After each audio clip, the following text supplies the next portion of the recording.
केकरा से कही अपन दिल के विचार सखी हमारो।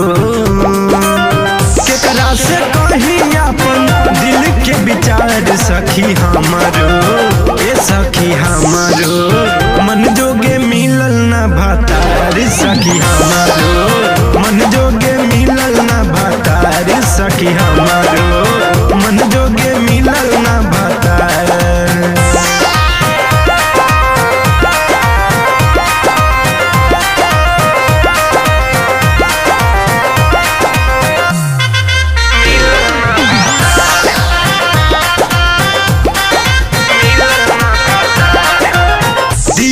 के बाती उता सगर बुतावेला रात भर खोदी खादी हम के जगावेला।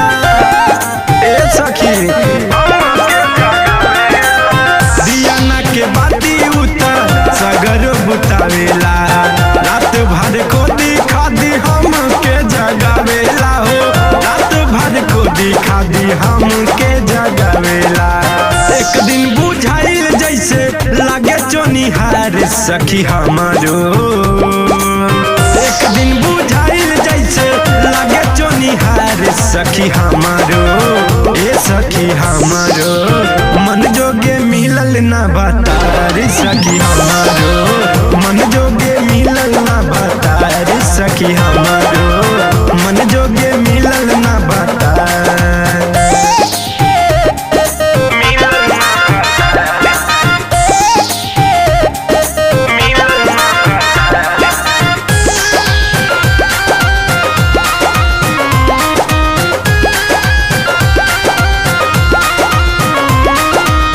उखिया के खेत में करेला गोराई हो। ठीक दोपहरिया में पानी लेके जाई हो। ए सखी सुना हो। उखिया के खेत में करेला गोराई हो। ठीक दोपहरिया में पानी लेके जाई हो। ठीक दोपहरिया में पानी लेके जाई हो। मुहवा निकले जैसे लागे लासियार सखी हमारो। मुहवा निकले जैसे लागे लासियार सखी हमारो। ए सखी हमारो मन जोगे मिलल ना भतार सखी हमारो। मन जोगे मिलल ना भतार सखी हमारो। मन जोगे मिलल ना भतार।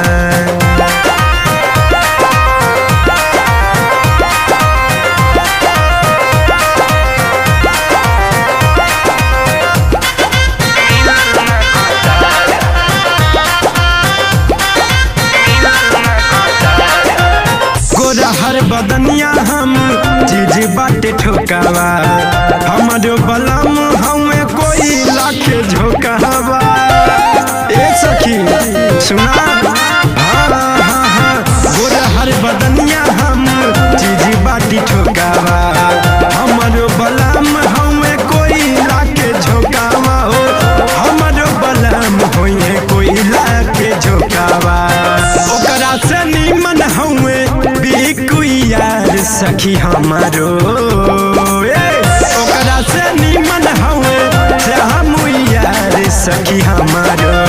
ए सखी हमारो मन जोगे मिलल ना भतार सखी हमारो। मन जोगे मिलल ना भतार सखी हमारो।